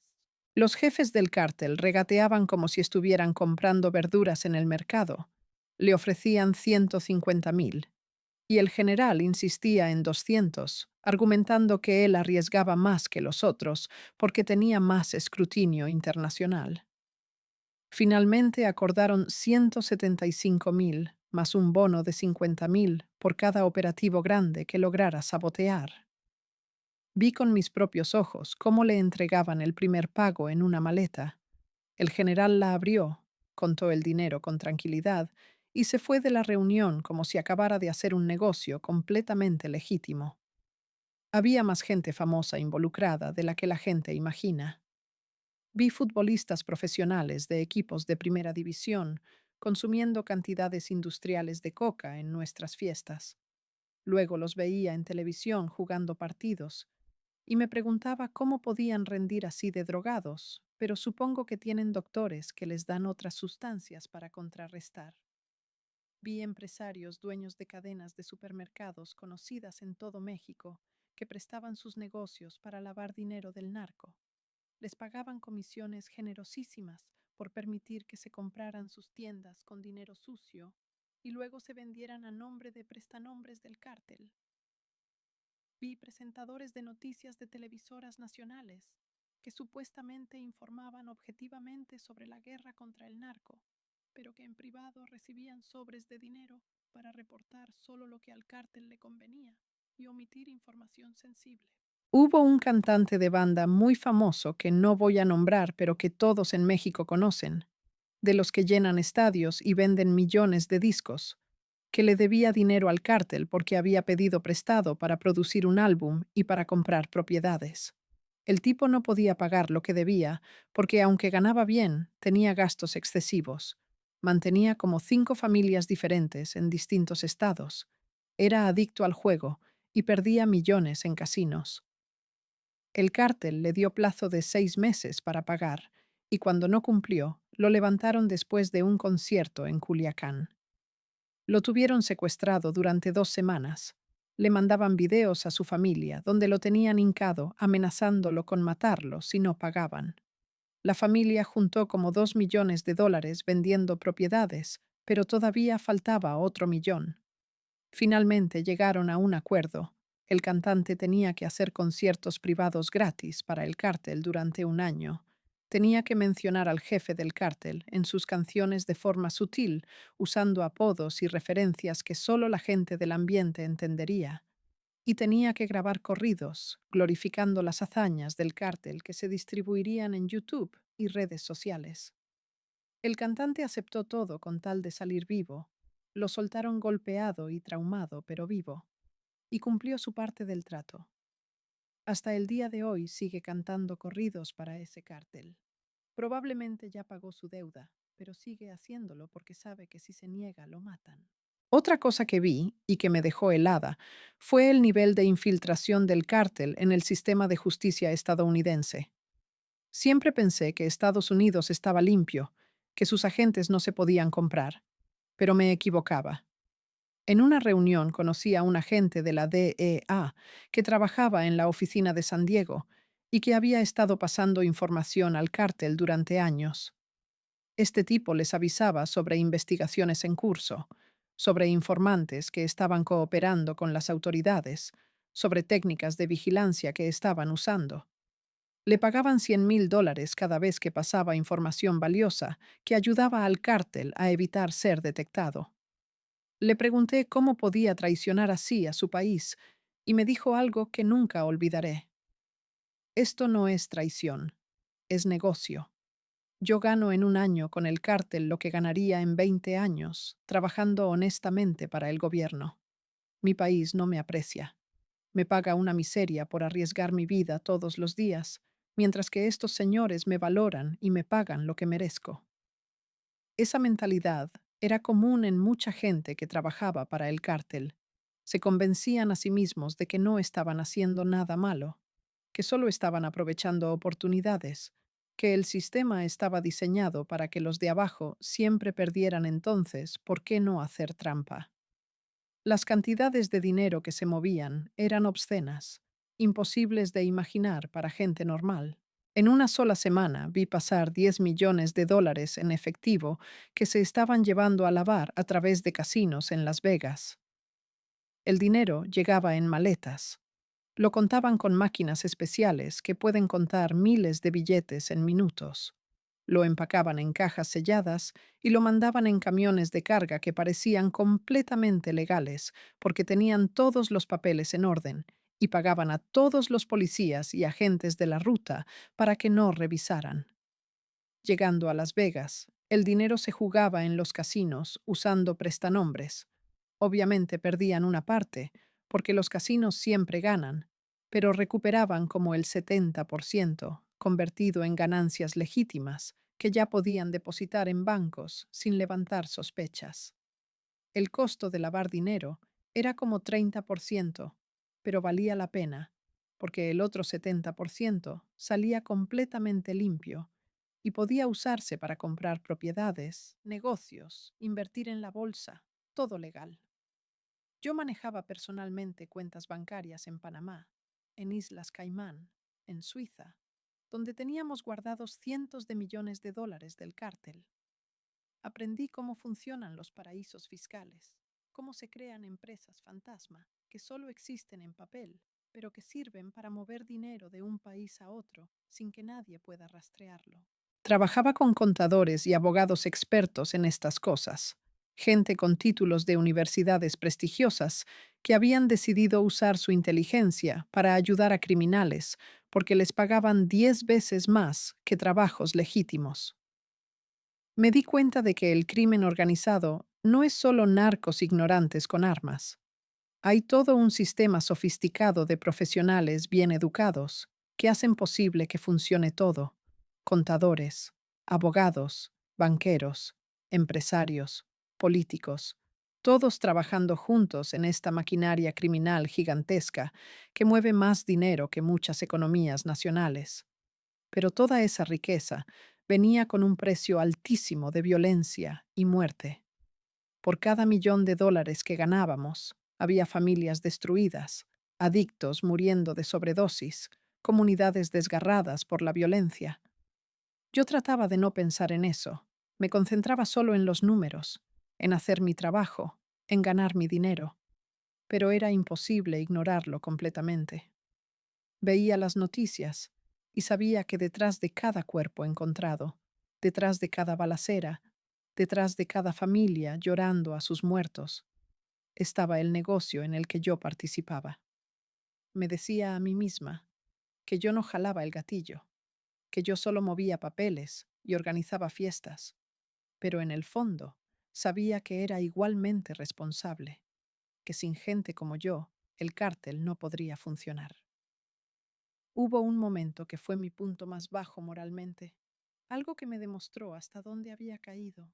Jorge me ordenó que reclutara a una morra específica, la hija de un político que le debía dinero al cártel y que no podía pagar.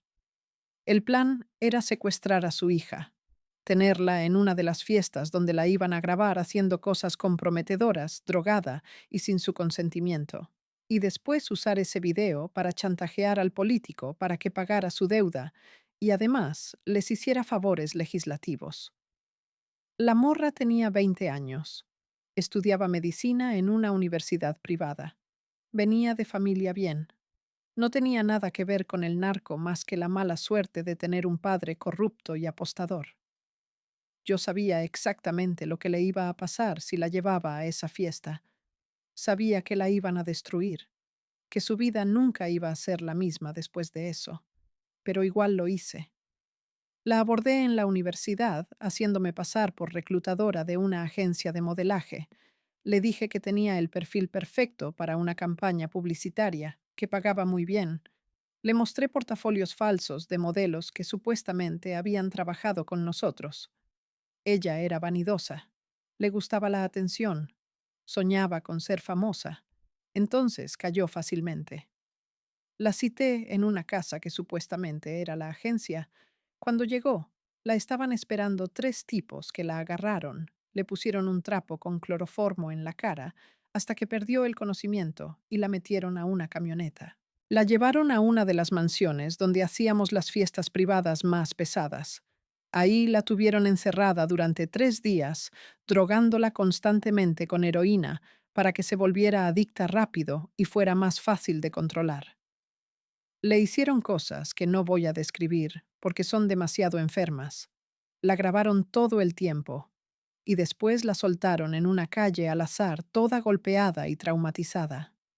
Usaron los videos para chantajear a su papá, que no tuvo más opción que cooperar completamente con el cártel.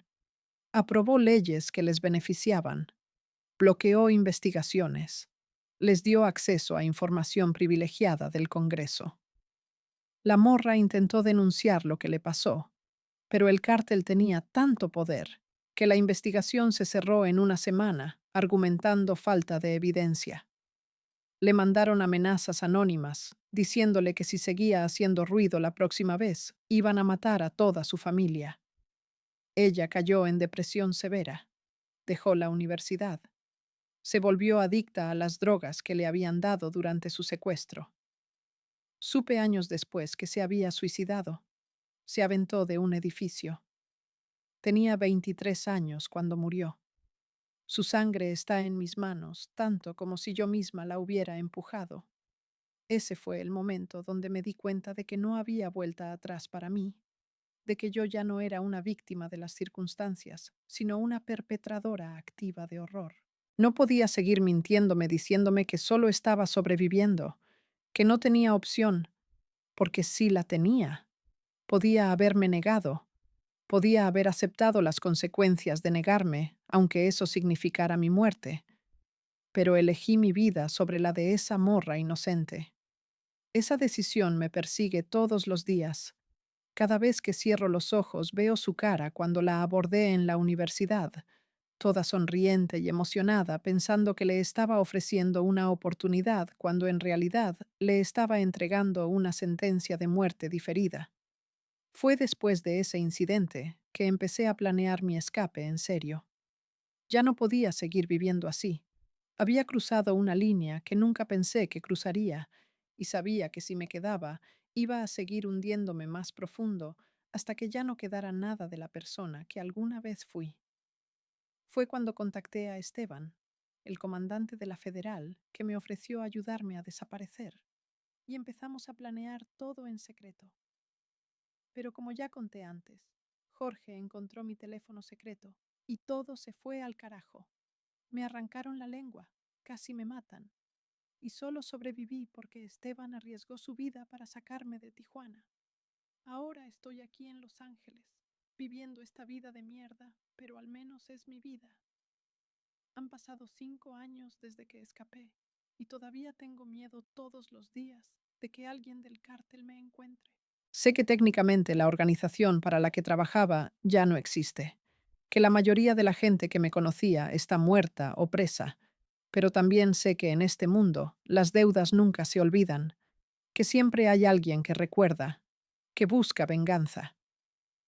He cambiado de nombre 3 veces, me he movido de ciudad 2 veces, nunca duermo en el mismo lugar más de un año porque la paranoia no me deja. No tengo amigos reales porque no puedo confiar en nadie, no puedo tener pareja, porque ¿cómo le explicas a alguien tu pasado sin que salga corriendo o te denuncie? Vivo en un aislamiento casi total. Mi única interacción social real es cuando doy las pláticas en las escuelas y cuando voy a terapia. El trauma físico de no tener lengua es lo de menos comparado con el trauma psicológico. He aprendido a vivir sin hablar. Uso lenguaje de señas. Escribo en mi teléfono. Uso aplicaciones de texto a voz. La gente se acostumbra después de un rato. Lo que no se cura es el daño mental, las pesadillas constantes, los ataques de pánico cuando veo camionetas negras con vidrios polarizados, la paranoia de pensar que cualquier persona que me mira raro puede ser un sicario. He intentado suicidarme 4 veces en estos 5 años, cada intento un poco más serio que el anterior, cada vez llegando más cerca de lograrlo. La última vez fue hace 6 meses. Tomé una sobredosis de pastillas para dormir mezcladas con alcohol. Escribí una carta de despedida donde confesaba todo lo que había hecho y le pedía perdón a todas las víctimas que dejé en mi camino. Me encontró mi casera cuando entró a cobrar la renta y vio que no abría. Llamó a emergencias y me salvaron bombeándome el estómago. Desperté en el hospital esposada a la cama porque intentar suicidarte es ilegal. Vino la policía a interrogarme y cuando leyeron mi carta empezaron a hacer preguntas sobre mi pasado. Entré en pánico, pensando que me iban a deportar a México, donde el cártel me encontraría inmediatamente. Pero mi terapeuta intervino. Les explicó que yo sufría de PTSD severo por abuso doméstico y trata de personas, que mi carta era producto de delirios traumáticos y que necesitaba tratamiento psiquiátrico, no investigación criminal. Me dejaron ir después de 2 semanas en el psiquiátrico con la condición de que siguiera en terapia intensiva.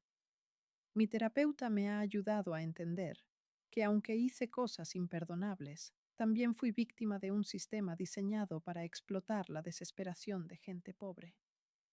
Me reclutaron cuando tenía 19 años, desesperada por salir de la pobreza, sin educación, sin oportunidades, sin guía. Me engancharon con dinero fácil y para cuando me di cuenta de en qué me había metido, ya era muy tarde para salir. Me dice que eso no excusa mis acciones, pero que ayuda a entenderlas en contexto, que mucha gente en mi situación hubiera hecho lo mismo, que el sistema está diseñado para que gente como yo tomemos esas decisiones. Me ha ayudado a cargar con la culpa sin que me destruya completamente. Me ha enseñado que la única forma de redimirme, aunque sea parcialmente, es usando mi historia para prevenir que otras morras caigan en lo mismo. Y por eso sigo dando las pláticas, aunque me cueste emocionalmente revivir todo cada vez que lo cuento. La verdad es que no sé si merezco redención. Hay días donde pienso que debería entregarme a las autoridades, confesar todo, dar nombres de los políticos y empresarios corruptos que siguen libres prosperando con el dinero del narco, aceptar ir a prisión por el resto de mi vida como castigo por lo que hice. Pero soy cobarde. Tengo miedo de la cárcel. Tengo miedo de que si hablo el cártel mande a matarme adentro, porque tienen gente en todas las prisiones de México y muchas de Estados Unidos también. Entonces sigo viviendo en este limbo de libertad falsa, donde técnicamente no estoy presa, pero tampoco soy libre, donde cargo con mis crímenes en silencio, castigándome todos los días con la culpa y el arrepentimiento. Lo que más me duele es pensar en mi mamá. Ella murió hace 2 años, sin saber qué pasó conmigo. Después de que escapé, nunca pude contactarla porque era muy peligroso. El cártel seguramente vigilaba a mi familia esperando que yo apareciera. Supe por internet que murió de cáncer, que sufrió durante meses antes de morir, y yo no estuve ahí para cuidarla, para pedirle perdón por todo lo que hice, por haberla decepcionado, por haber usado el dinero sucio del narco para comprarle cosas. Ella siempre fue honesta, siempre trabajó duro, siempre me enseñó valores que yo terminé traicionando por ambición y codicia. Me pregunto si antes de morir pensaba en mí, si me odiaba por haberme ido sin explicación, si imaginaba que yo estaba muerta o si sospechaba que andaba metida en algo malo. Nunca voy a poder tener respuestas a esas preguntas, y eso me mata por dentro. Mis hermanos menores tampoco saben nada de mí. Eran niños cuando me fui. Ahora son adolescentes creciendo sin su hermana mayor. Les mandé dinero anónimamente durante años para que pudieran seguir estudiando, pero tuve que parar porque me daba miedo que el cártel rastreara las transferencias y los lastimara para llegar a mí. Los veo en redes sociales a veces. Creo perfiles falsos solo para ver sus fotos, para saber que están bien, para sentir alguna conexión con lo que queda de mi familia. Veo que mi hermano está en la universidad estudiando ingeniería, que mi hermana está en la prepa, que están haciendo algo de sus vidas. Y eso me da un poco de paz, sabiendo que al menos ellos se salvaron de caer en lo mismo que yo. Hay gente que me va a juzgar por contar esta historia, que va a decir que no merezco simpatía, que soy una criminal que debería estar en la cárcel.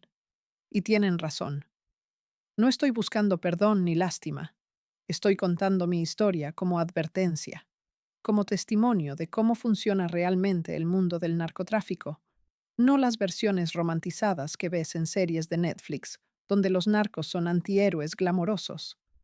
La realidad es que es un mundo de violencia extrema, de explotación brutal, de vidas destruidas, donde todos pierden eventualmente. Los narcos, las mulas, las víctimas, las familias, todos.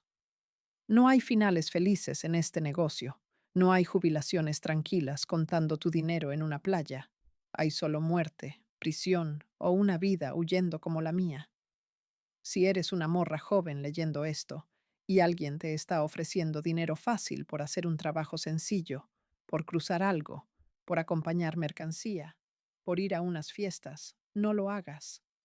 Sé que es difícil cuando estás desesperada, cuando ves a tu familia sufriendo por falta de dinero, cuando sientes que no tienes opciones. Lo sé, porque yo estuve exactamente ahí. Pero te juro que cualquier cosa es mejor que meterte en esto. Prefieres trabajar ganando una miseria toda tu vida que vivir con el peso de las cosas que vas a tener que hacer y ver en este negocio. El dinero que gané no valió la pena. Los 3 años que viví como rica no compensan los 5 años que llevo viviendo en este infierno de trauma y culpa. Preferiría haber seguido trabajando en el salón de uñas ganando 2,000 pesos a la semana que haber vivido todo lo que viví. Y si ya estás metida en esto y estás buscando cómo salir, te voy a decir algo difícil de escuchar. No va a ser fácil.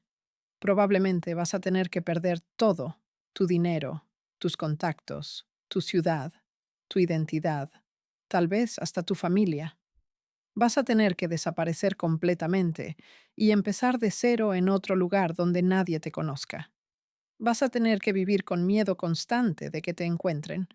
Vas a cargar con el trauma de todo lo que viste y lo que hiciste por el resto de tu vida. Pero sigues viva, y eso ya es más de lo que pueden decir muchas que estuvieron en el negocio. La mayoría de las morras con las que trabajé están muertas, desaparecidas o presas.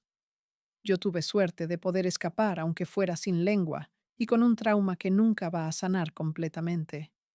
Mi vida ahora no se parece en nada a lo que soñaba cuando era niña, cuando quería salir de la pobreza y ser alguien importante. Técnicamente logré salir de la pobreza por unos años, pero a un costo tan alto que hubiera preferido quedarme pobre. Ser alguien importante en el narco significa tener un precio en tu cabeza. Significa vivir sabiendo que en cualquier momento te pueden ejecutar. Significa perder tu humanidad poco a poco hasta que ya no te reconoces en el espejo. No vale la pena ninguna cantidad de dinero, ningún lujo, ningún momento de poder. Todo es una ilusión que se desmorona eventualmente dejándote con nada más que cicatrices físicas y mentales. Esta es mi confesión. Esta es mi advertencia. Este es mi intento patético de redención. Sé que nada de lo que haga va a borrar el daño que causé. Sé que las morras que recluté y entregué nunca van a recuperarse completamente del trauma que sufrieron por mi culpa. Sé que las familias de las personas que murieron por las drogas que ayudé a cruzar nunca van a poder perdonarme. Cargo con esa culpa todos los días y la voy a cargar hasta el día que me muera, que probablemente será pronto porque no creo que tenga muchos años más en mí. Eventualmente algún intento de suicidio va a tener éxito, o el cártel va a encontrarme, o simplemente mi cuerpo se va a rendir de tanto trauma y medicamentos. Pero antes de que eso pase, quiero que mi historia sirva para algo. Quiero que las morras que están considerando entrar a este mundo sepan exactamente a lo que se están metiendo. sin filtros, sin romantizaciones. Quiero que sepan que la Yuris, la morra que tuvo todo el dinero y el poder que soñaba, terminó sin lengua, sin familia, sin identidad, viviendo en un cuarto miserable en Los Ángeles, trabajando por $5 la hora, esperando todos los días que algún sicario toque a su puerta para terminar lo que Jorge empezó hace 5 años. Este es el verdadero final de las historias del narco, no el glamour que venden las series, no los corridos que glorifican la vida criminal, sino esto: soledad, trauma, culpa, miedo constante y la certeza de que tomaste las peores decisiones de tu vida y que no hay forma de deshacerlas. Si algo bueno puede salir de esta pesadilla que es mi vida, es que aunque sea una morra, solo una, lea esto y decida no entrar al negocio, que elija la pobreza honesta sobre la riqueza criminal, que valore su lengua, su libertad, su paz mental más que el dinero fácil. Si logro eso, entonces tal vez mi existencia tuvo algún propósito más allá de ser otra estadística más en la guerra sin fin contra las drogas. Y si no logro nada, y esta confesión solo es otra historia más que la gente lee y olvida, al menos quedó registrado en algún lugar de Internet como testimonio de que yo existí, de que fui real, de que las cosas que cuento pasaron aunque nadie quiera creerlas, porque son demasiado horribles para ser verdad. No espero perdón, no espero simpatía, solo espero que mi historia sirva como la advertencia más cruda y honesta que pueden recibir sobre este mundo que destruye todo lo que toca. El cártel me arrebató mi lengua, pero no mi habilidad de escribir, y voy a usar esa habilidad hasta mi último día para gritar en silencio la verdad que nadie más se atreve a decir.